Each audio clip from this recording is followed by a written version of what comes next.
আসসালামু আলাইকুম ওরহমতুল্লাহি ওবরাকাতু।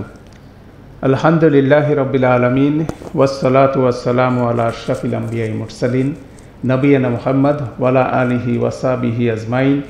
রব্বি ইশরাহ লি সাদরি ওয়া ইয়াসসির লি আমরি ওয়াহলুল উকদাতাম মিন লিসানি ইয়াফকাহু কাওলি। আলহামদুলিল্লাহ। আজকে আমাদের সূরা আলী ইমরানের দীর্ঘদিনের আলোচনার শেষ ক্লাস। আমরা প্রায় বলতে পারেন 2 বছরের কাছাকাছি সময় আলী ইমরান নিয়ে আলোচনা করছিলাম। 2023 সালের জানুয়ারি মাসের 3rd উইকে আমাদের আলোচনা শুরু হয়েছিল। আজকে আমাদের 2024-এর নভেম্বরের একেবারে শেষ প্রান্তে এসে আমাদের শেষ ক্লাসটা অনুষ্ঠিত হতে যাচ্ছে, আলহামদুলিল্লাহ। তো আমরা আজকে মূলত সূরা আলী ইমরানের স্ট্রাকচারাল অ্যানালাইসিস দেখব। এটা একটা সুন্দর অ্যানালাইসিস মেথড। এই মেথডের মাধ্যমে কোরআনের একটা অংশ আরেকটা অংশকে কীভাবে এক্সপ্লেইন করে সে জিনিসটা খুব সুন্দরভাবে বোঝা যায়। পাশাপাশি বিভিন্ন কনসেপ্ট কীভাবে একটার সাথে একটা ইন্টারাক্ট করে সেই জিনিসটা খুব সুন্দরভাবে বোঝা যায়, এবং যার ফলশ্রুতিতে লেসনটা যে হেদায়েতটা যে বুঝটা সেটা আরও বেটার ওয়েতে করা সম্ভব হয়। তো আমরা বেশি ভূমিকা না দিয়ে শুরু করব। বেসিক্যালি আমরা এখানে এটা অনেকভাবে হতে পারে। এটা একটা দৃষ্টিভঙ্গি বলতে পারেন, একটা পার্সপেক্টিভ বলতে পারেন। তো আমরা আমাদের এটা অবশ্যই ভিডিও স্ক্রিনে খুব জরুরি এই লেকচারটা অনুসরণ করার জন্য। তো আমরা প্রথমে একটা ওভারভিউ দেখব যে আমরা ব্রডলি সূরা আলী ইমরানের কন্টেন্টকে 5টা সেকশনে, ব্রড সেকশনে ভাগ করা যায় বা পার্টে ভাগ করা যায়। আমরা সেকশন বা পার্ট বলি, আমরা 5টা পার্ট বলি। তো 5টা পার্টের চেহারাটা হচ্ছে এখানে প্রথম পার্টটার সাথে লাস্ট পার্টের একটা সংযোগ আছে, দ্বিতীয়টার সাথে চতুর্থটার একটা সম্পর্ক আছে, এবং মাঝখানে যে তৃতীয় জিনিসটা মাঝখানে 3rd পার্টটা যেটা সেটা সেন্টার পার্ট হিসাবে এখানে স্ট্যান্ড করে। এবং এই ধরনের একটা স্ট্রাকচারাল অ্যানালাইসিস আমরা বিভিন্ন সূরার ক্ষেত্রে ইতিপূর্বে করেছিলাম। এখানে আমরা সেই জিনিসটা দেখার চেষ্টা করব। তো এখানে প্রতিটা পার্টের মধ্যে আবার 3টা করে সেকশন আছে। এই 3টা সেকশনের মধ্যে একরকম যোগাযোগ আছে, আবার অ্যাক্রস দ্য পার্ট বিভিন্ন যোগাযোগ আছে। তো আমরা প্রথমে প্রথম পার্ট এবং 5th পার্ট, প্রথম ভাগ এবং 5ম ভাগের উপরে আমরা আলোচনা করব। এটা বেশ লম্বা একটা অ্যানালাইসিস শিট বলতে পারি। তো আমরা মাঝখানের পার্টটাকে আমরা আপাতত একটা হাইড করে নিই। হাইড করে নিলে আমরা বাকি জিনিসটাকে আমরা একটা হাইলাইট করে করে এখানে দেখব। তো বেসিক্যালি এই পার্টটার 2টা পার্টের কন্টেন্টটা হচ্ছিল, আমরা একটু বড় করলে এটা বুঝতে পারবেন, যে 1 থেকে 20 নম্বর আয়াত পর্যন্ত প্রথম পার্ট, আর এটার করসপন্ডিং রিফ্লেক্টিং পার্ট হচ্ছে 190 থেকে বলা যায় 200 নম্বর আয়াত। তো মূলত দেখা যাচ্ছে এভাবে 101 থেকে 20টা আয়াত, এটা রিফ্লেক্টেড হচ্ছে 190 থেকে 200 নম্বর আয়াত পর্যন্ত, সেখানে আছে 11টা আয়াত। তো সেখানে এই 2টা পার্টের মধ্যে 3টা সাবসেকশন বা সেকশন করা যায়। 1 থেকে 9-এর সাথে যোগাযোগ আছে 190 থেকে 195, 10 থেকে 14-র যোগাযোগ আছে 196 থেকে 197, এবং 15 থেকে 20-এর যে সেকশনটা আছে এটার যোগাযোগ আছে 198-এর সাথে থেকে 200 পর্যন্ত। এই আয়াতগুলোর মধ্যে এটার একটা কানেকশন আছে। তো আমরা এই কানেকশনটা একটু বোঝার চেষ্টা করি। তো আমরা প্রথম সেকশন যেটা আছে সেটাকে আমরা একটু কনসেন্ট্রেট করার চেষ্টা করি। প্রথম সেকশন হচ্ছে 1 থেকে 9 ভার্সেস 190 থেকে 195। এটাকে যদি আমরা একটু বড় করি তাহলে এই 2টার মধ্যে কীরকম কানেকশন আছে আমরা দেখি। আমরা একটু আস্তে আস্তে যাব যাতে করে বুঝতে সুবিধা হয়। স্ক্রিনটাও আমরা বড় করছি যাতে করে এটা আপনাদের দেখতেও সুবিধা হয়। তাহলে প্রথম শুরু হচ্ছে আল্লাহু লা ইলাহা ইল্লা হুয়াল হাইয়ুল কাইয়্যুম। বেসিক্যালি আয়াতুল কুরসিকে আল্লাহ কল করছেন এখানে। আল্লাহর পরিচয় জেনে বেসিক্যালি এই কন্টেন্টটা শুরু হচ্ছে। তারপরে আল্লাহর একত্ববাদ, আল্লাহর তাওহীদের উচ্চারণ করার পরে আল্লাহ বলছেন যে সেই আল্লাহর পরিচয় দিয়ে আল্লাহ বলছেন নাজ্জালা আলাইকাল কিতাবা বিল হাক্কি মুসাদ্দিকাল লিমা বাইনা ইয়াদাইহি ওয়া আনজালাত তাওরাতা ওয়াল ইনজিল। কোরআনের কথা বললেন, কোরআনের সাথে তাওরাত ইনজিলের যে সংযোগ সেটাকে মেনশন করলেন। দ্যাট মিনস একমাত্র ইলার পক্ষ থেকে যুগে যুগে যত কিতাব আসছে সবগুলো কানেক্টেড, এবং লাস্ট ভার্সন হচ্ছে কি কোরআন মজিদ। তো মূলত এটাকে সামারি করা যায় আল্লাহর ওহীসমূহের আয়াতসমূহ এইভাবে বর্ণিত হয়েছে যে এখানের মধ্যে পার্থক্যর কিছু নাই, একটাকে সত্যায়ন করছে। তো এই জিনিসটা কারা বুঝতে পারবে? তারা বুঝতে পারবে ওয়ামা ইয়াযযাক্কারু ইল্লা উলুল আলবাব। উলুল আলবাব ছাড়া এই জিনিসটা, এই লেসনটা কেউ নিতে পারবে না। উলুল আলবাব তারপরে দোয়া করছে যাতে সে এই লেসনটা যথাযথভাবে নিতে পারে, সে যাতে মুতাশাবিহাত বা আয়াত নিয়ে না পড়ে থাকে, মুহকামাত আয়াত নিয়ে যথাযথ ইমান নিয়ে যাতে এই কিতাব রেভেলেশনকে যে ডিল করতে পারে, সেজন্য সে একটা দোয়া করছে, রব্বানা লা তুজিগ কুলুবানা বাদা ইজ হাদাইতানা ওয়া হাব লানা মিন লাদুনকা রাহমা ইন্নাকা আনতাল ওয়াহ্হাব। হে আমাদের রব, আপনি আমাদের অন্তরকে বক্র করে দেন না হেদায়েত দেওয়ার পরে, ঠিক আছে? আপনি ওয়াহাব লানা, এবং আমাদেরকে গিফট দেন, এই হেদায়েতের রহমতের গিফট দিয়ে দেন, ইন্নাকাল ওয়াহাব ইন্নাকা আনতাল ওয়াহ্হাব। আপনি বারবার সে গিফটটা দিয়ে থাকেন আমাদের, বারবার সে হেদায়েতটা দরকার, বারবার রহমত দরকার। সে দোয়াটা প্রফাউন্ড উলুল আলবাবের দোয়া, এবং সে দোয়ার কন্টিনিউশন হিসাবে এই 9 নম্বর আয়াতের শেষে শুরু হয়েছে। শেষে যে আয়াতটা বলা হচ্ছে, ইন্নাকা লা ইন্নাল্লাহা লা ইউখলিফুল মিআদ। আল্লাহ সুবহানাহু ওয়া তাআলা কোনোভাবে ওয়াদার বরখেলাপ করেন না। 4টা সাবজেক্ট আল্লাহর ওহীসমূহের আয়াতগুলোর ব্যাপারে আল্লাহ বর্ণনা করে বললেন, সেটা ধারণ করতে পারে কারা? উলুল আলবাব। উলুল আলবাবের একটা দোয়া শেষে আল্লাহর ডিক্লারেশন হচ্ছে আল্লাহ ওয়াদা বরখেলাপ করেন না। এই 4টা সাবজেক্টকে এবার 190 থেকে 95 নম্বর আয়াতে যদি দেখেন, সেখানে বলা হচ্ছে, ইন্না ফি খালকিস সামাওয়াতি ওয়াল আরদ ওয়াখতিলাফিল লাইলি ওয়ান নাহার। নিশ্চয়ই আকাশ জমিনের সৃষ্টিতে এবং দিবারাত্রির আবর্তনে অবশ্যই আয়াতসমূহ রয়েছে। কার জন্য? লি উলিল আলবাব। তাহলে প্রথম সেকশনে বলা হচ্ছে আল্লাহর ওহীগুলোর মধ্যে আয়াত রয়েছে, শেষ সেকশনে বলা হচ্ছে আল্লাহর সৃষ্টির মধ্যে আয়াত আছে, এবং ওহীর আয়াতগুলো উলুল আলবাব ছাড়া এটা থেকে কেউ শিক্ষা নিতে পারে না। ঠিক একইভাবে ওহীর আল্লাহর সৃষ্টির আয়াতের মধ্যে থেকেও উলুল আলবাব ছাড়া সেটা কেউ অন্তস্থ করতে পারে না, সেটা প্রসেস করতে পারে না। এবং ঠিক একইভাবে সেই উলুল আলবাবরা এখানে আরও দোয়া করতেছে, রব্বানা ফাগফির লানা দুনুবানা ওয়া কাফির আন্না সাইয়্যাতিনা ওয়া তাওয়াফানা মাল আবরার, এবং রব্বানা ওয়া আতিনা মা ওয়া আদ্দানা আলা রুসুলিক ওয়ালা তুখজিনা ইয়াউমাল কিয়ামা ইন্নাকা লা তুখলিফুল মিয়াদ। এখানেও দেখেন ইন্নাকা লা তুখলিফুল মিয়াদ, প্রথম সেকেন্ড ছিল ইন্নাল্লাহা লা ইউখলিফুল মিয়াদ। ওখানে 3rd পারসন ছিল, এখানে 2nd পারসন ছিল।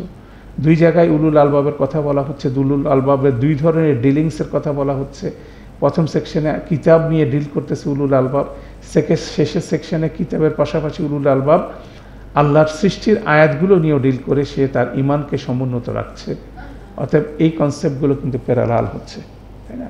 তাহলে শুরু যেভাবে হচ্ছে শেষের দিকে একই রকম বিষয়গুলো আসছে। তাহলে উলুল আলবাব কিতাবের মাধ্যমে ইমানটাকে সমুন্নত রাখছে, আর এখানে আল্লাহর আয়াতগুলো দেখে সেখানে চিন্তা গবেষণা করে এই উলুল আলবাব আল্লাহর কিতাবের সংস্পর্শে চলে আসছে। অতএব it is a journey to faith.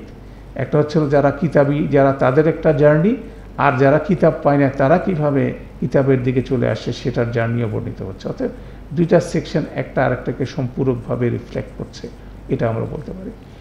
তারপরে প্রথম সেকশনের পরে দ্বিতীয় সেকশনে আসেন, সেখানে বলা হচ্ছে ইন্নাল্লাযিনা কাফারু লান তুগনিয়া আমওয়ালুহুম ওয়ালা আওলাদুহুম মিনাল্লাহি শাইআ ওয়া উলাইকা হুম ওয়াকুদুন নার।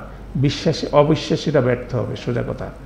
নিশ্চয় যারা কুফর করে তাদের সন্তান সন্ততি ধন সম্পদ আল্লাহর বিপরীতে কোনো কাজে আসবে না, তারা হবে আগুনের ইন্ধন হবে। অতএব মূল সামারি হচ্ছিল অবিশ্বাসীটা কি হবে? ব্যর্থ হবে। সেটা যে চিন্তা করার কিছু নাই বিশ্বাসীদের। তারপরে যে জিনিসটা 14 নম্বর আয়াতে বর্ণিত হয়েছে, সবাই যে কারণে বিশ্বাসের যাত্রা থেকে দূরে সরে যায় সেটা কি? দুনিয়ার মোহ। সেখানে দুনিয়ার মোহকে আল্লাহ বলছেন, যুয়্যানা লিন-নাসি হুব্বুশ শাহাওয়াতি মিনান নিসাই ওয়াল বানিনা ওয়াল কানাতারিল মুকান্তারাতি মিনাদ যাহাবি ওয়াল ফিদ্দাতি ওয়াল খাইলিল মুসাওয়ামাতি ওয়াল আনআমি ওয়াল হারস যালিকা মাতাউল হায়াতুদ দুনিয়া ওয়াল্লাহু ইনদাহু হুসনুল মাআব। তাহলে এটা হচ্ছে আল্লাহ এই দুনিয়ার সমস্ত আকর্ষণগুলোকে বলা হচ্ছে মাতাউল হায়াতুদ দুনিয়া। মাতা মানে এই শব্দটা এখানে গুরুত্বপূর্ণ, ভোগ সামগ্রী সাময়িক সময়ের জন্য। এটা যেমন বর্ণিত হচ্ছে সেকেন্ড সাবজেক্ট হিসাবে। আপনার সেকেন্ড লাস্ট সেকশনের মধ্যে যদি আপনি দেখেন, সেখানে বলা হচ্ছে লা ইয়াগুররান্নাকা তাকাল্লুবুল্লাযিনা কাফারু ফিল বিলাদ, যারা দুনিয়াতে কুফর করে, যারা কুফর করে তাদের দুনিয়াতে দম্ভ ভরে চলাচল তোমাকে যাতে ডিসিভ না করে, তোমাকে যাতে ধোকা না দেয়। দ্যাট মিনস এখানে বলা হচ্ছে ইনডাইরেক্টলি যে কাফেরদের যে আধিপত্য সেটা টিকবে না, তারা আলটিমেটলি কী হবে, ব্যর্থ হবে। তারা যেগুলোর পিছনে ঘুরতেছে, দৌড়াচ্ছে, সেগুলো কি মাতাউন কলিলুন সুম্মা মাওয়াহুম জাহান্নাম ওয়া বিসাল মিহাদ। এর আগে বলা হচ্ছে লাযালিকা মাতাউল হায়াতের দুনিয়া, এখানে বলা হচ্ছে সেটাকে মাতাউন কলিলুন সুম্মা মাওয়াহুম জাহান্নাম ওয়া বিসাল মিহাদ। তাহলে একইভাবে দেখা যাচ্ছে দুইটা সেকশন একটাকেই সম্পূরকভাবে রিফ্লেক্ট করছে। তো এখানে আরেকটা ইন্টারেস্টিং বিষয় হচ্ছে প্রথম সেকশনের পরে দ্বিতীয় সেকশন, প্রথম সেকশন ছিল উলুল আলবাব সংক্রান্ত, সাথে সাথে এর বিপরীতের যে সেকশন, বিপরীতের জাতীয় লোক যারা আল্লাযিনা কুফর করে তাদের প্রসঙ্গ আসছে। ঠিক একইভাবে শেষের দিকেও দেখা যাচ্ছে উলুল আলবাবের পরে সাথে সাথে প্যারালালি যারা কুফর করতেছে তাদের আলোচনাও এখানে হচ্ছে। এরপরে আসি আমরা প্রথমে যে থার্ড সেকশন যেটা আছে সেটার মধ্যে 15 থেকে 20 নম্বর আয়াতে আল্লাহ বলছেন লিল্লাযিনা তাকাউ ইনদা রাব্বিহিম জান্নাতুন তাজরি মিন তাহতিহাল আনহারু খালিদিনা ফিহা ওয়া আজওয়াজুন মুতাহহারাতুন ওয়া রিদওয়ানুম মিনাল্লাহ ওয়াল্লাহু বাসিরুম বিল ইবাদ। সামারি হচ্ছে মুত্তাকিদের জন্য জান্নাত হলো উত্তম। একেবারে লিল্লাযিনা তাকাউ ইনদা রাব্বিহিম, যারা তাকওয়া অবলম্বন করে তাদের রবের কাছে রয়েছে জান্নাত সমূহ, জান্নাতের বর্ণনা এখানে দেওয়া হচ্ছে। ঠিক একইভাবে এখানে যদি আপনি 198 নম্বর আয়াত আসেন, সেখানে বলা হচ্ছে লাকিনিল্লাযিনা তাকাউ রাব্বাহুম লাহুম জান্নাতুন তাজরি মিন তাহতিহাল আনহারু খালিদিনা ফিহা। একই রকম ফ্রেজ রিপিট।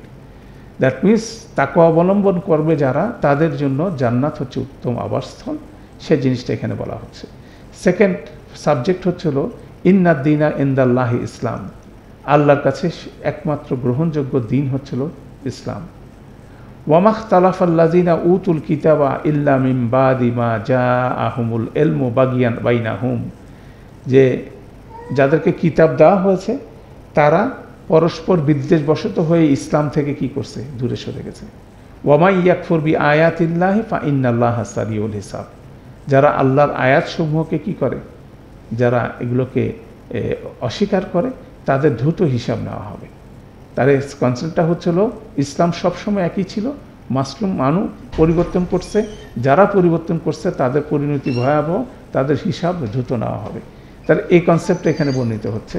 এটার প্যারালাল কনসেপ্ট যদি আপনি আসেন, এখানে বলা হচ্ছে আহলি কিতাবদের মধ্যে কারো কারোর জন্য জান্নাত রয়েছে। দুই জায়গায় আহলি কিতাবের বর্ণনা আছে, কিন্তু এখানে বলা হচ্ছিল ইন্না মিন আহলিল কিতাবি লামা ইউমিনু বিল্লাহি ওয়ামা উনজিলা ইলাইকুম ওয়ামা উনজিলা ইলাইহিম খাশিঈনা লিল্লাহ লা ইয়াশতারুনা বিআয়াতিল্লাহি সামানান কালিলা উলাইকা লাহুম আজরুহুম ইনদা রাব্বিহিম ইন্নাল্লাহা সারিউল হিসাব। দুই জায়গায় দেখেন ইন্নাল্লাহা সারিউল হিসাব। তো ইন্নাল্লাহা সারিউল হিসাবের ক্ষেত্রে দুইটা কনসেপ্ট দেওয়া হচ্ছে। এক পক্ষ কী করতেছে, কিতাব পরিবর্তন করে ইসলামকে অস্বীকার করছে, আরেকজন কিতাবের সাথে কমপ্লায়েন্স থেকে তার কিতাব পড়ছে, কোরআন পড়ছে, দুইটার সাথে কমপ্লায়েন্স করে আহলি কিতাবের লোকজন ইসলামের দিকে ধাবিত হচ্ছে। আল্লাহ সুবহানাহু ওয়া তাআলা তাদের ব্যাপারে বলছে ইন্নাল্লাহা সারিউল হিসাব, তাদেরও হিসাব দ্রুত করা হবে, তাদের পজিটিভ দিক দিয়ে তাদের হিসাব দ্রুত হবে। আর যারা কিতাব পরিবর্তন করে বিতর্ক করছে তাদের নেগেটিভ দিকে হিসাব দ্রুত হবে। অর্থাৎ এই জিনিসটার দুইটাকে কমপ্লাই করলে যেটা আসে, ইসলাম সবসময় একই ছিল, এটার মধ্যে কোনো পার্থক্য নাই। মানুষ কি করছে, বিভেদ তৈরি করে কেউ দূরে সরে গেছে, কেউ মানুষ কি করে বিভেদ কমিয়ে নিয়ে এসে ইসলামে প্রবিষ্ট হয়েছে। এই কনসেপ্টটা কিন্তু এখানে প্যারালাল হচ্ছে। তারপরে সবরের বিষয়টা এই সেকশনে খুব সুন্দর করে বলা হয়েছে, যারা সাকসেসফুল হবে, যারা জান্নাতে যাবে তারা কীরকম হবে, আস-সাবিরিনা ওয়াস-সাদিকিনা ওয়াল কানিতিনা ওয়াল মুনফিকিনা ওয়াল মুস্তাগফিরিনা বিল আসহার। ঠিক একইভাবে যদি আপনি শেষ সেকশনে যদি আসেন, ইয়া আইয়ুহাল্লাযিনা আমানু ইসবিরু ওয়াস-সাবিরু, ওহে যারা ঈমান এনেছো তারা সবর করো, নিজে এককভাবে পারস্পরিকভাবে সবর করো। শেষে বলা হচ্ছে লাআল্লাকুম তুফলিহুন, যাতে করে তোমরা সফল করতে পারো। তো সেই সফল মানুষের বর্ণনার মধ্যে সবর একটা হাইলাইটেড প্রধান বিষয়। এখানে সফলতার জন্যই সবরকে হাইলাইট করা হচ্ছে। তারপরে এখানে থার্ড সেকশনে বলা হচ্ছে ওয়া ইন তাওয়াল্লাউ ফা ইন্নামা আলাইকাল বালাগ ওয়াল্লাহু বাসিরুম বিল ইবাদ। ইসলামের দিকে আল্লাহ রাসূল সাল্লাল্লাহু আলাইহি সাল্লামকে আহ্বান করতে বলছেন সবাইকে। তারপরে বললেন যদি তারা এখান থেকে ফিরে যায়, তোমার কাজ তো হচ্ছে দাওয়াতটা পৌঁছানো, এটা হচ্ছে কনসেপ্ট, তোমার কাজ হচ্ছে দাওয়াত। ঠিক একইভাবে এখানে শেষ আয়াতে বলা হচ্ছে ওয়ার রবিতু, আমরা যেটা বলছি যে তোমাকে শেষ সীমানা পর্যন্ত পৌঁছাইতে হবে। তোমার ক্ষেত্রে দাওয়াতের ক্ষেত্রে যখন জিহাদের বিষয় আসে, সবসময় কোনো জায়গায় তোমাকে মনে করা যাবে না যে this is my end point. তোমাকে সবসময় হরাইজনের দিকে তাকাতে হবে, সেই জায়গায় সামনের দিকে অ্যাডভান্সমেন্ট করতে হবে, আগায় যেতে হবে, সেই কনসেপ্ট। আর দুইটা কনসেপ্টে, দাওয়াতি কনসেপ্টেও একটা কনসেপ্ট যে কথাটা বলা হলো, জিহাদের কনসেপ্ট থেকে একই রকম কনসেপ্ট বলা হলো। অতএব এভাবেই বলা যায় যে একটা আরেকটার সাথে রিফ্লেক্টেড হচ্ছে, এক্সটেন্ডেড হচ্ছে, সম্প্রসারিত হচ্ছে। এভাবে এক্সপ্লেনেশনগুলো, লেসনগুলো আপনি অনেক বেটার হইতে এটা আপনি দেখতে পারবো আলহামদুলিল্লাহ। তাহলে আমরা প্রথম পার্ট এবং লাস্ট পার্টের মধ্যে দেখলাম একটা কানেকশনস আছে। এখন আমাদের কাজ হচ্ছিল, আমরা দেখব হচ্ছিল মিডল যে সেকশনটা, মিডল তিনটা পার্ট আছে, এটার মধ্যে কীভাবে জিনিসগুলো আছে আমরা এটাকে এক্সপান্ড করি। তো সেখানে আমরা যেটা বলছিলাম, মিডল তিনটা পার্ট, এগুলোর মধ্যে যদি আমরা ব্রডলি দেখি, দেখবেন যে সেকশনটার আমরা ব্রড সেকশনগুলো আমরা দেখি কত আছে। প্রথম সেকেন্ড পার্টটাকে আমরা বলি 21 থেকে 99 নম্বর আয়াত পর্যন্ত। ফোর্থ পার্টটাকে বলতেছি 116 থেকে 189 পর্যন্ত আয়াত, এবং মিডল সেকশন হচ্ছে 100 থেকে 119। 21 থেকে 99 এটা হচ্ছে আহলি কিতাবদের সংক্রান্ত বিস্তর বিভিন্ন বিষয় আলোচনা হচ্ছে আহলি কিতাবদের সংক্রান্ত। 116 থেকে 189 মানে 189 নম্বর আয়াতটা মুসলিমদের প্রতি। আর মিডল সেকশনটা হচ্ছে উম্মাকে বর্ণনা করা। ঠিক একই রকম স্ট্রাকচার আপনি সূরা বাকারার মধ্যেও পাবেন। সূরা বাকারার মধ্যেও দেখা যাচ্ছে যে প্রথমের ইন্ট্রোডাক্টরি সেকশনের পরে বনি ইসরাইলদের প্রতি ডিটেইল বর্ণনা আছে, সেটা বলতে পারেন 39 নম্বর আয়াত থেকে 123 নম্বর আয়াত পর্যন্ত বনি ইসরাইলের সংক্রান্ত বর্ণনা।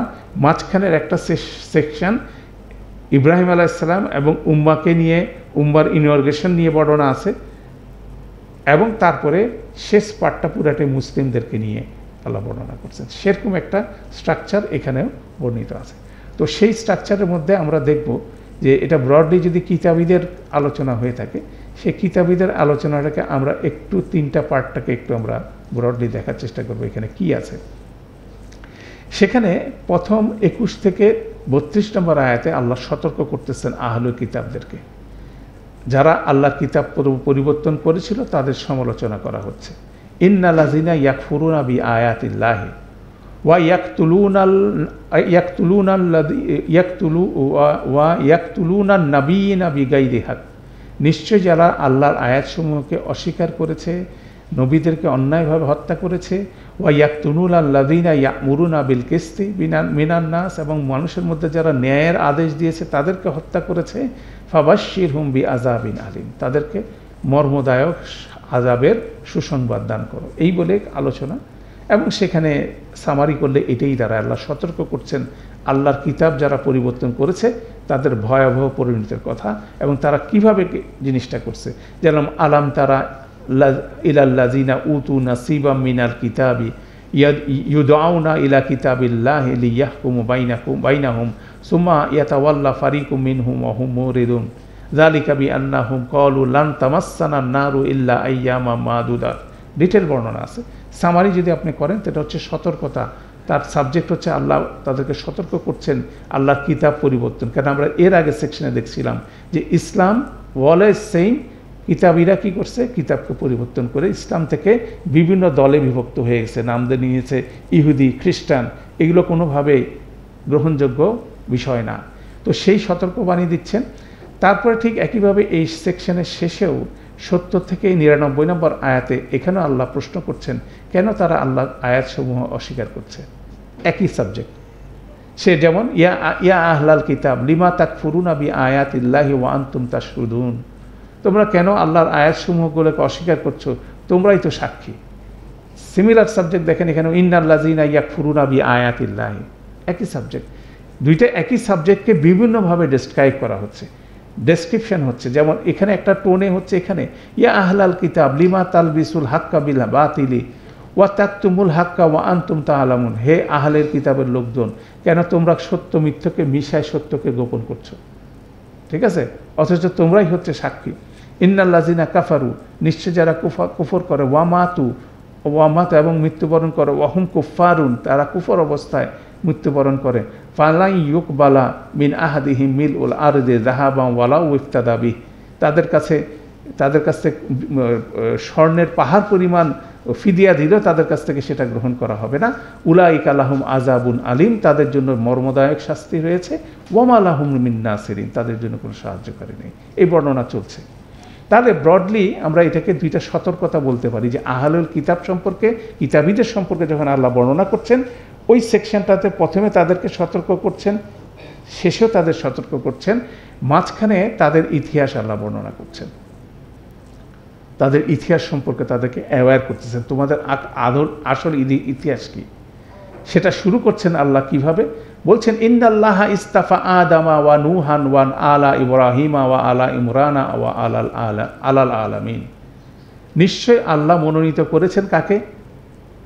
আদম আলাইহিস সালামকে, নূহ আলাইহিস সালামকে, ইব্রাহিম আলাইহিস সালামের পরিবার, ইমরানের পরিবার। চারটা জিনিস বললেন। প্রথম মানব হচ্ছিল আদম আলাইহিস সালাম, দ্বিতীয় আদম হচ্ছে নূহ আলাইহিস সালাম, তারপরে প্রেফার্ড হেদায়েতের রাস্তায় যে বংশকে আল্লাহ প্রেফারেন্স দিয়েছেন সেটা হচ্ছে ইব্রাহিমের পরিবার। আর ইব্রাহিমের পরিবারের মধ্যে ইমরানের পরিবার হচ্ছিল রিলেটেড টু কনসার্ন উইথ কার? ইহুদি খ্রিস্টানদের, যে বনি ইসরায়েলের সাথে কনসার্ন। এখানে ইন্টারেস্টিং ওয়েতে যেটা বর্ণনা করা হচ্ছে যে ইমরান হচ্ছে মুসা আলাইহিস সালামের পিতার নাম, ইমরান হচ্ছে হলো ঈসা আলাইহিস সালামের কার নাম? নানার নাম। ঈসা আলাইহিস সালামের, মরিয়ম সালামু আলাইহার বাবার নামও কিন্তু ইমরান। অতএব ওইভাবে এটাকে বর্ণনা করছে। তারা যা কিছু নিয়ে ইতিহাস নিয়ে আলোচনা করে সেটাকে সামারি করে বলছে আদম, নূহ, ইব্রাহিম, আল ইমরান, এরই মধ্যেই তোমাদের চলাচল। অতএব ইব্রাহিমের বংশ থেকে ইসমাইল আলাইহিস সালামের পার্ট আছে, সেখান থেকে রাসূলুল্লাহ সাল্লাল্লাহু আলাইহি সাল্লাম আছে, সেটাও তোমাদের বাইরের কেউ না। আর তোমরা স্পেসিফিক ইমরানের পরিবার থেকে আসো, সেটার ব্যাপারেও প্রেফারেন্স আছে। তারপরে ইমরানের স্ত্রীর কথা বলা হলো, মানে মরিয়ম সালামু আলাইহার মার কথা বলা হলো। তিনি কিভাবে দোয়া করেছিলেন মরিয়ম সালামু আলাইহার ব্যাপারে, ইসকালাতিল ইমরাতু ইমরান, স্মরণ করো যখন ইমরানের স্ত্রী বলেছিল রব্বি ইন্নী নাযারতু লাক, নিশ্চয় আমি আপনার জন্য মানত করছি যা কিছু আমার পেটে আছে, বলে সেই দোয়াটা বর্ণনা আছে। সেখান থেকে তিনি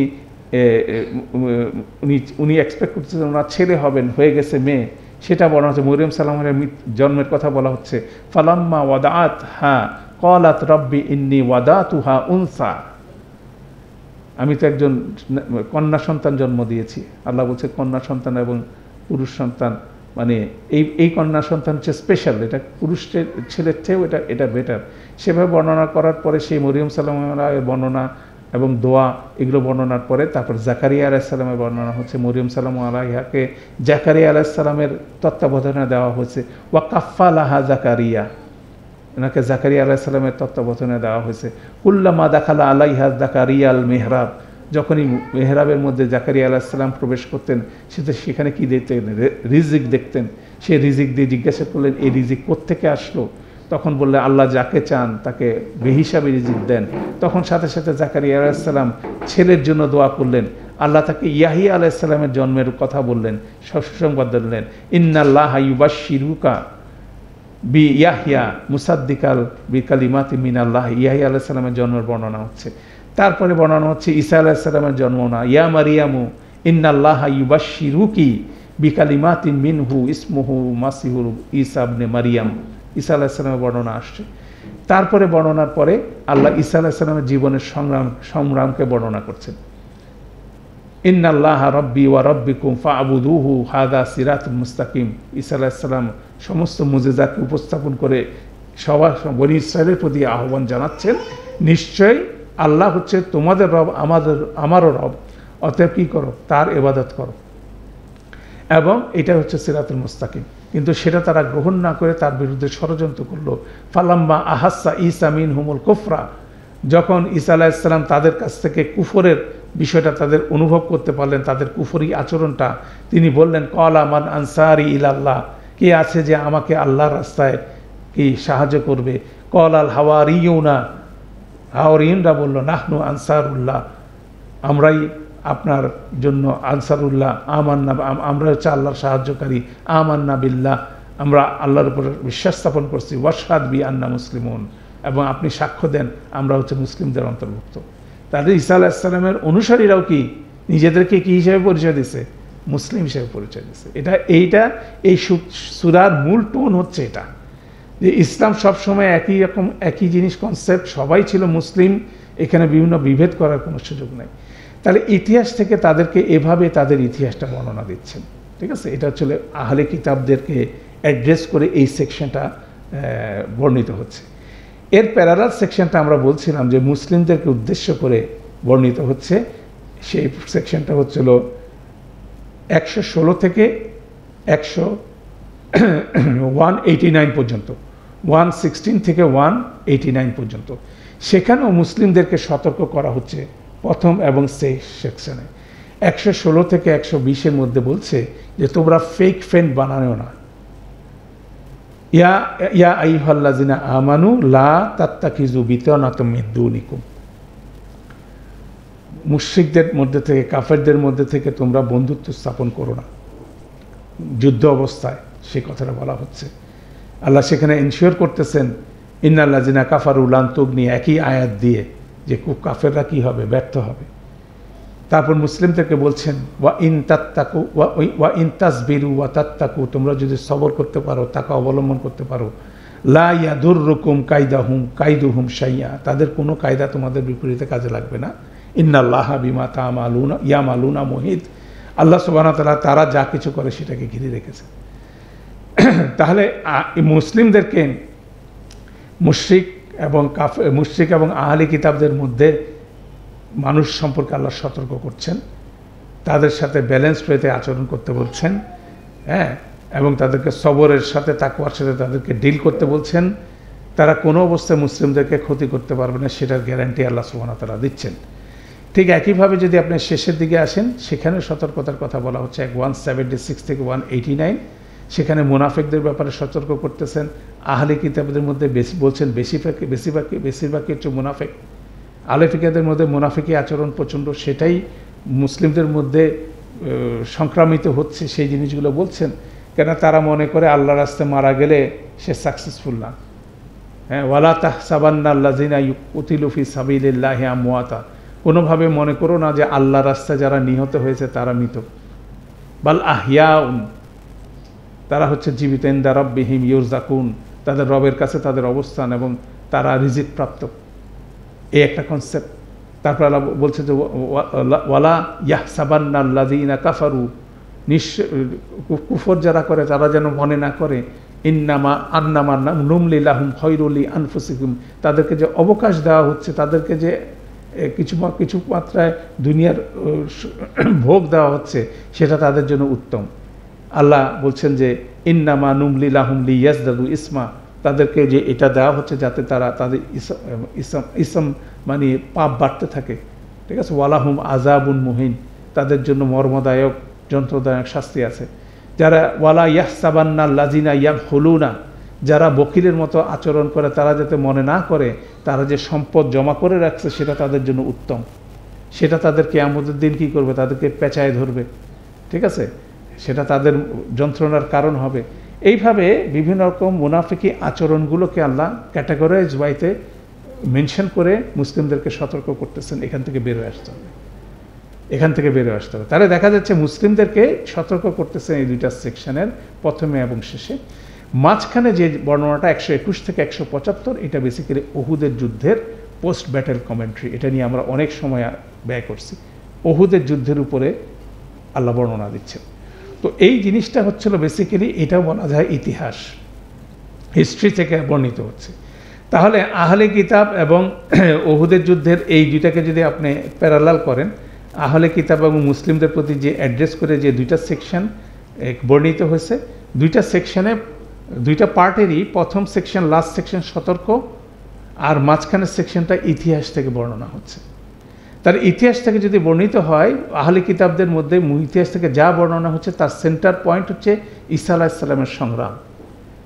ঈসা আলাইহিস সালামকে সংগ্রাম করতে হয়েছিল মুনাফিকদের বিপরীতে, রোমান সম্রাটের বিরুদ্ধে, বনি ইসরাইলের কাউমের বিরুদ্ধে তারাও তার বিরুদ্ধে ষড়যন্ত্র করছিল, পাশাপাশি রোমানরাও তাকে হত্যার ষড়যন্ত্র করতেছিল। অতএব ঈসা আলাইহিস সালামের সংগ্রামটাকে যেখানে বর্ণিত হচ্ছে, এটার প্যারালাল বেসিক্যালি উহুদের ময়দানের সংগ্রাম, রাসূলুল্লাহ সাল্লাল্লাহু আলাইহি ওয়াসাল্লামের সংগ্রাম।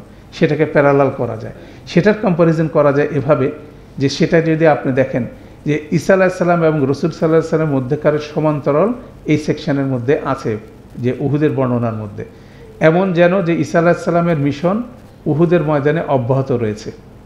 যে একইভাবে কীভাবে দুই গ্রুপকে মোকাবেলা করতে হয়েছে, মুনাফেক এবং কাফেরদেরকে। ঈসা আলাইহিস সালামকে মুনাফেক এবং কাফের মানে রোমান সাম্রাজ্য, এবং মুনাফেক হচ্ছিল বনি ইসরায়েল কাউমের মধ্যে যারা তার বিরোধিতা করতেছে। ঠিক একইভাবে উহুদের ময়দানে রাসূলুল্লাহ সাল্লাল্লাহু আলাইহি সাল্লামকে একদিকে ছিল কারা, একদিকে মক্কার মুশরিকরা ছিল, আর ভিতর থেকে আব্দুল্লাহ ইবনে উবাই নেতৃত্বে 300 জন বেরোয় গেল যুদ্ধক্ষেত্র থেকে, তারা ছিল আরেকটা পার্ট অফ, দুইটা পার্ট একই রকম প্যারালাল এখানে আছে। মুনাফেক এবং কাফেরা তাকে হত্যার ষড়যন্ত্র করছিল উভয় ক্ষেত্রেই। ঈসা আলাইহিস সালামকে হত্যা করার চেষ্টা করছিল, রাসূলুল্লাহ সাল্লাল্লাহু আলাইহি সাল্লামকে হত্যা করার চেষ্টা করেছিল। আহলি কিতাবরা উভয় ক্ষেত্রে ষড়যন্ত্র করছিল। মদিনার আহলি কিতাবরা রাসূলুল্লাহ সাল্লাল্লাহু আলাইহি সাল্লামের বিপরীত ষড়যন্ত্র করছিল, ঈসা আলাইহিস সালামের বিপরীত ষড়যন্ত্র হচ্ছিল। উভয়ের মৃত্যু নিয়ে রহস্য তৈরি হয়েছিল। উহুদের ময়দানে রাসূলুল্লাহ সাল্লাল্লাহু আলাইহি সাল্লাম মৃত্যুবরণ করেছেন, এই ধরনের একটা রিউমার ছড়ে গেছে। ঈসা আলাইহিস সালামকে তারা মনে করছে তারা হত্যা করছে, প্রকৃত বাস্তবতা হচ্ছিল ভিন্ন। ঈসা আলাইহিস সালামের কথিত মৃত্যুকে ঘিরে প্রাপ মুক্তির তত্ত্ব তৈরি করেছিল তার অনুসারীরা। কিছু কিছু লোক মুনাফেকরা, যে ঈসা আলাইহিস সালাম, যেটা খ্রিস্ট ধর্ম হিসাবে এখন প্রচারিত, যে ঈসা আলাইহিস সালামের মৃত্যুর মাধ্যমে তিনি সব পাপ ধুয়ে নিয়ে গেছেন, এই ধরনের একটা তত্ত্ব তারা বের করছিল। সিমিলার হইতে রাসূলুল্লাহ সাল্লাল্লাহু আলাইহি সাল্লামের মৃত্যুর সংবাদ যখন ছড়িয়ে পড়ে, গুজবটা ছড়ায়, তখন অনেক মুসলিম কী হয়েছিল, হতাশ হয়ে গেছিল। অর্থাৎ এইটাও কিন্তু প্যারালাল বিষয়। তারপরে ঈসা আলাইহিস সালামকে আল্লাহ সুবহানাহু ওয়া তাআলা আসমানে তুলে নিয়ে কি করছেন, তাকে এই প্রসেস থেকে তিনি রিলিফ দিয়েছেন। রাসূলুল্লাহ সাল্লাল্লাহু আলাইহি সাল্লামকে ঠিক একইভাবে উহুদের পর্বতের উপরে তুলে নিয়ে যেয়ে আল্লাহ এই পরিস্থিতি থেকে সাময়িকভাবে রিলিফ দিয়েছেন। উভয় ক্ষেত্রে আপাত দৃষ্টিতে মনে হচ্ছিল যে তাদের মিশন কি ব্যর্থ হয়েছে, এটা একটা কনসেপ্ট তাদের মধ্যে ছিল। কিন্তু প্রকৃতপক্ষে ঈসা আলাইহিস সালাম কিয়ামতের ঠিক আগে ফিরে এসে ওনার মিশন কমপ্লিট করবেন। আর রাসূলুল্লাহ সাল্লাল্লাহু আলাইহি সাল্লামের শিক্ষা হলো কি, প্রথম উহুদের যুদ্ধের ফার্স্ট ফেজে যে ভুলটা করেছেন, থার্ড ফেজে সেটাকে কারেক্ট করে মুসলিমরা কী করছে, কাফেরদের উপরে আধিপত্য বিস্তার করেছে। দ্যাট মিনস উহুদের যুগের শিক্ষা হলো ভুল হতে পারে, কিন্তু সেটা শুধরে নিলে সাফল্য আসতে পারে। সেভাবে বেসিক্যালি মুসলিমরা কি গ্র্যাজুয়ালি সফলতার দিকে চলে আসছে। অতএব সেটা একটা সুন্দর পার্সপেক্টিভ। ঈসা আলাইহিস সালাম বলেছিলেন, একটু আগে আমরা যেটা আয়াতে আলোচনা করলাম, আল্লাহ রাস্তায় আমাকে কে সাহায্য করবে। আর কন্টিনিউয়াসলি উহুদের যুদ্ধে আল্লাহ সুবহানাহু ওয়া তাআলার সাহায্য মুসলিমদের বিপরীতে নেমে আসছিল, সেজন্য তারা আলটিমেটলি কি আধিপত্য বিস্তার করতে পেরেছিল। সার্বিক বিষয় হচ্ছিল কি, ইসলাম সব সময় একই ছিল, মাঝখানে মানুষ এটাকে কি করছে, পরিবর্তন করছে। অতএব এইভাবে বলা যায় যে বনি ইসরায়েলদের প্রতি যে ইতিহাসের বর্ণনা, মুসলিমদের যে উহুদের বর্ণনা, এই দুইটার মধ্যে সুন্দর প্যারালালস আছে। দুইটা সংগ্রামকে এখানে প্যারালাল করা যায়, এই ধরনের আলোচনাও এখানে হতে পারে।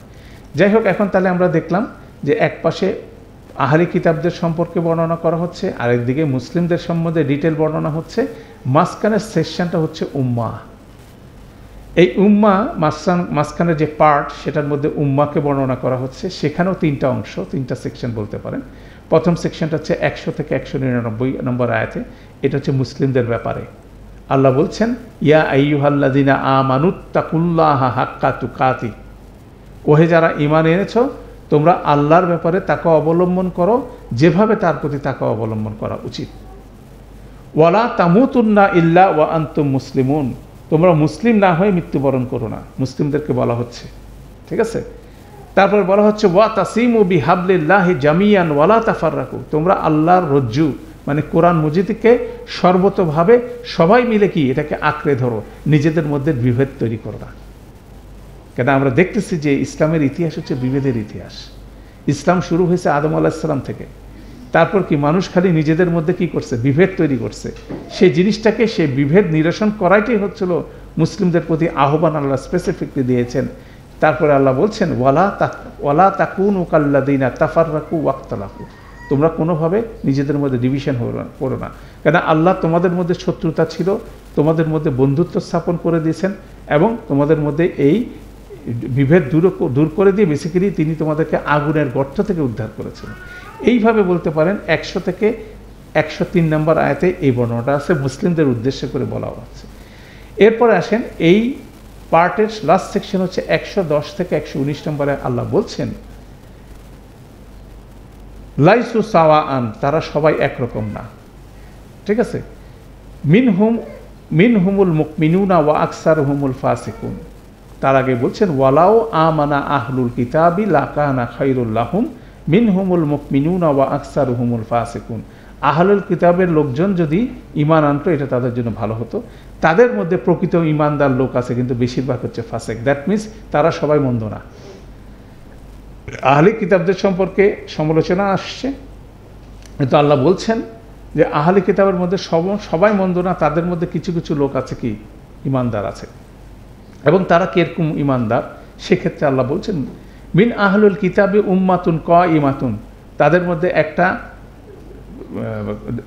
একটা উম্মা রয়েছে যারা দণ্ডায়মান থাকে, ইয়াতলু আল আয়াতিল্লাহে, আল্লাহর আয়াতসমূহকে তেলাওয়াত করে, আনা আল্লাহ রাতেবেলা, ওয়াহুম ইয়াসজুদুন মানে তাহাজ্জুদের সালাতের মধ্যে তারা রেগুলার মনোনিবেশ করে, ইউমিনুনা বিল্লাহি ওয়াল ইয়াউমিল আখির, তারা আল্লাহর উপর বিশ্বাস স্থাপন করে এবং ইয়াউমিল আখিরের উপর বিশ্বাস স্থাপন করে, ওয়া ইয়ামুরুনা বিল মারুফি ওয়া ইয়ানহাউনা আনিল মুনকারি ওয়া ইউসারিউনা ফিল খায়রাত, তারা ভালো কাজের আদেশ করে, মন্দ কাজকে নিষেধ করে এবং ভালো কাজের প্রতিযোগিতা করে, উলাইকা মিনাস সালিহিন, তারা সালিহিন বান্দাদের অন্তর্ভুক্ত, ওয়ামা ইয়াফালু মিন খাইরিন ফালাই ইউকফারুহু, তারা যা কিছু ভালো কাজ করে সেটাকে কোনোভাবে অস্বীকার করা হবে না, ওয়াল্লাহু আলিমুন বিল মুত্তাকিন, আল্লাহ মুত্তাকিদের ব্যাপারে খুব ভালোভাবে জানেন। দ্যাট মিনস এই গ্রুপ অফ পিপলকে আল্লাহ মুত্তাকি বলতেছেন, সলিহিন বলতেছেন, দ্যাট মিনস আহলে কিতাবের মধ্যে ওরকম লোকই আছে, এরা সরাসরি প্রকাশ্যে এখনো মুসলিম হিসাবে আবির্ভূত হয় নাই।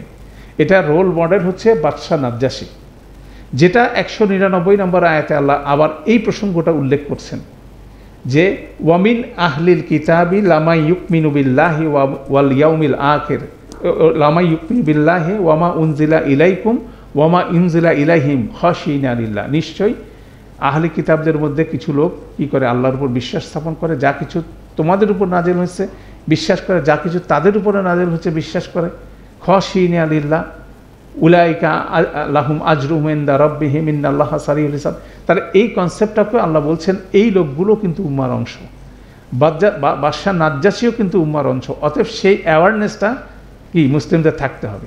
তাহলে আমরা এখানে দেখছি যে প্রথমে এই উম্মার সেকশনে প্রথমে বর্ণনা হচ্ছে 100 থেকে 103-এ মুসলিমদের প্রতি বলছে যে তোমরা আল্লাহর ব্যাপারে যথাযথ সচেতনতা অবলম্বন করো, মুসলিম হওয়ার চেষ্টা করো, সেটার মূল বিষয় হচ্ছিল কিতাবকে আঁকড়ে ধরো, কোনোভাবে নিজেদের মধ্যে বিভেদ তৈরি করো না। পাশাপাশি এটাও বললেন যে আহলের কিতাবের মধ্যে কিন্তু ইমানদার ব্যক্তি আছে, সে ব্যাপারেও সচেতন থাকবো, they are also part of this উম্মা। তাদের প্রকাশ্যে এখন হয়তো বা তাদের চেহারা দেখা যায় নাই, অচিরে দেখা যাবে হয়তো হবে না, সেটা আল্লাহ ভালো জানে, কিন্তু তাদেরও একটা রোল আছে, সেটাকে স্বীকার করতে হবে। মাঝখানে আল্লাহ 104 থেকে 109 বললেন ওয়াল তাকুম মিনকুম উম্মাতুন ইয়াদুনা ইলাল খায়র, তোমাদের মধ্যে একটা উম্মত থাকা দরকার যারা কি করবে কল্যাণের দিকে ডাকবে, ওয়া ইয়ামুরুনা বিল মারুফি ওয়া ইয়ানহাউনা আনিল মুনকার, তারা ভালো কাজের আদেশ দেবে, মন্দ কাজকে নিষেধ করবে, ওয়ালা তাকুনু কাল্লাযিনা তাফাররাকু ওয়াখতালাফু, তোমরা তাদের মতো হয়েও না যারা নিজেদের মধ্যে বিতর্ক করে এবং বিভিন্ন ভাগে বিভক্ত হয়ে যায়। দ্যাট মিনস উম্মাকে সামারিভাবে আল্লাহ বর্ণনা করতেছেন এই পার্টে, এবং মূল এসেন্সটা বলছেন কি সেই উম্মাকে একটা উম্মত থাকতে হবে যারা কল্যাণের দিকে ডাকবে, ভালো কাজের আদেশ দিবে, মন্দ কাজকে নিষেধ করবে, কোনো অবস্থায় নিজেদের মধ্যে বিতর্ক করে বিভক্ত হবে না। দ্যাট ইজ দ্য উম্মা। মুসলিমদেরকে বিল্ড আপ করতে হবে, সেটা নিজেদেরকে সংশোধন করতে হবে, এবং এর বাইরে যারা আছে তাদেরকে কি করতে হবে সেটার মধ্যে পার্ট করতে হবে। মানে যারা মুসলিম ডিক্লেয়ার করতেছে এর বাইরেও কিন্তু পটেনশিয়াল মুসলিম হিসাবে অবশ্যই বিভিন্ন জায়গায় মানুষ আছে, তাদেরকে একীভূত করে সেই উম্মাকে এখানে সংগত। অতএব এটা একটা গুরুত্বপূর্ণ কনসেপ্ট এই সূরা আলী ইমরানের মধ্যে দেখা যাচ্ছে, সেটা হচ্ছিল যে ইসলাম সবসময় একই ছিল, সেটা বেসড অন কিতাবকে আঁকড়ে ধরার মাধ্যমে ইসলামকে কি করা যাবে, একীভূত করা যাবে। এই উম্মাতের ইউনিটি হবে কিভাবে? কিতাবকে শক্তিশালীভাবে ধরে, অন্য কোনো ফর্মুলা না। কোরআনকে এ টপ টু বটম যদি সবাই মিলে আঁকড়ে ধরতে পারে তাহলে ডিভিশন চলে যাবে, কারণ সেখানে আল্লাহর আয়াত বর্ণিত হচ্ছে। আর যারা আল্লাহর আয়াতকে বিকৃত করে তারাই বেসিক্যালি ডিভিশনটা তৈরি করে। এটা মুসলিম ভার্সেস ইহুদি ভার্সেস খ্রিস্টান এই আলোচনার জন্য যেমন প্রযোজ্য, ঠিক একইভাবে হানাফি ভার্সেস আহলি হাদিস ভার্সেস আল সুন্নাহ আল জামাত যত রকম বিভক্তি মুসলিমদের মধ্যে আছে সবগুলোর ক্ষেত্রে প্রযোজ্য ফর্মুলা হচ্ছে এটা। তাদেরকে সবাইকে তাদের বিভেদ দূর করতে হবে, দূর করে এক সিঙ্গেল উম্মা, তাদের মূল সারফেস আইডেন্টিটি হবে কি? তারা কল্যাণের দিকে মানুষকে ডাকবে, ভালো কাজের নির্দেশ দিবে, মন্দ কাজকে নিষেধ করবে, ঠিক আছে? তারা নিজেদের মধ্যে বিভক্তি তৈরি করবে না, একদম গুটি কয়েক। এটা হচ্ছে এসেন্স, এটা হচ্ছে সামারি আউটপুট। সামারি আউটপুট এইটা না যে আপনি বিশাল বিশাল বড় বড় সমাবেশ করতেছেন, এটা আউটপুট না, এটা দেখানোর বিষয় না। আলটিমেটলি মানুষ দেখবে এটা আপনাকে দেখাতে হবে, এটা আপনাকে সারফেস করতে হবে আমাদেরকে সবাইকে। এটা আমার ড্রেসের সাথে সম্পর্কিত না, এটা আমার কোনো রিচুয়ালসের সাথে সম্পর্কিত না, কিন্তু এটা কমন এথিক্যাল গ্রাউন্ড, এটা শক্তিশালীভাবে স্টাবলিশ করতে হবে, কল্যাণের দিকে রাখতে হবে, ভালো কাজের আদেশ দিতে হবে, মন্দ কাজের নিষেধ করতে হবে, এবং নিজেদের মধ্যে বিভেদ তৈরি করা যাবে না। এইটা হচ্ছে ইউনিফাইড উম্মার কনসেপ্ট। এবং সেটা কিভাবে বিল্ড আপ হবে? সেটা বিল্ড হওয়ার রাস্তা হচ্ছিল কোরআন মজিদকে সর্বতোভাবে সবাই মিলে আঁকড়ে ধরতে হবে। এটা যদি ধরা যায় তাহলে আউটপুটটা আসবে এটা, আদারওয়াইজ অন্য। এইটাই হলো টোটাল এসেন্স বলতে পারেন সূরা আলে ইমরানের মধ্যে। এবং সেই কিতাবকে ধরতে হলে উলুল আলবাব হতে হবে। উলুল আলবাব হওয়া ছাড়া আপনি এই কিতাবকে ধারণ করতে পারবেন না। অতএব এগুলো লং টার্ম একটা বিষয়, এটা একদিনে সম্ভব না। এটা ধরতে পারেন যদি এখন থেকে আপনি যদি পরিকল্পনা করেন সেভাবে, হয়তো বা ইট টেক্স 50 বছর 100 বছর লাগতে পারে, কিন্তু that should be the vision. সবরের সাথে সেটা অ্যাটেন্ড করতে হবে। কোরআনের শিক্ষাকে টপ টু বটম সমাজের মধ্যে কি করতে হবে? রাইট ওয়েতে সম্প্রসারিত করতে হবে। যেমন এখন আমরা অনেকেই ইংরেজি ভাষায় ফ্লুয়েন্টলি কথা বলি, তা আমরা আরবি ভাষা পারি না কেন? আমরা কোরআনিক ভাষাটাকে কেন দখল করি নাই? এটা হয় নাই কেন? এটা আমাদের আগের জমানার যারা পূর্বসূরি আছে তাদের ব্যর্থতা। অতএব আমাদেরকে ঠিক একইভাবেই আমাদের পরে যারা আসতেছে তারাও আমাদেরকে দোষী সাব্যস্ত করবে যদি আমরা এই ট্রেন্ডটা পরিবর্তন না করতে পারি, তাই না? আল্লাহ আমাদের সেটা করার তৌফিক দান করুন। আলহামদুলিল্লাহ আমরা দীর্ঘ সময় দিয়ে এই সূরার সাথে একটা পরিচিত হওয়ার একটা প্রচেষ্টা নিয়েছি। এটা শুরুয়াত, এটা হচ্ছিল just beginning of our study of Ali Imran. আমরা গত 2 বছর ধরে যা কিছু করলাম, যারা আমাদের এই লেসনের সাথে সম্পৃক্ত ছিলেন, it is just starting point. আজকে যেটা আমরা প্রেজেন্ট করলাম এই ডায়াগ্রাম অনুযায়ী আমাদেরকে কি করতে হবে? আয়াতগুলোকে পড়ে পড়ে একটার সাথে একটা আরেকটা ফর্মে আমরা রিলেশনগুলো দেখে বেসিক্যালি এইটার সাথে আরও গভীর সম্পর্ক তৈরি করতে হবে, যাতে করে এটার এসেন্স, এই সূরাটার যে মূল বক্তব্যটা সেটা আমরা ধারণ করতে পারি। এটাই গুরুত্বপূর্ণ বিষয়। আল্লাহ আমাদেরকে সেটা করার তৌফিক দান করুন। তো আমাদের সেশনটা আজকে এখানে শেষ করছি। সুবহানাকা আল্লাহুম্মা ওয়া বিহামদিকা আশহাদু আল্লা ইলাহা ইল্লা আনতা আস্তাগফিরুকা ওয়া আতুবু ইলাইক। আসসালামু আলাইকুম ওয়া রাহমাতুল্লাহি ওয়া বারাকাতুহু।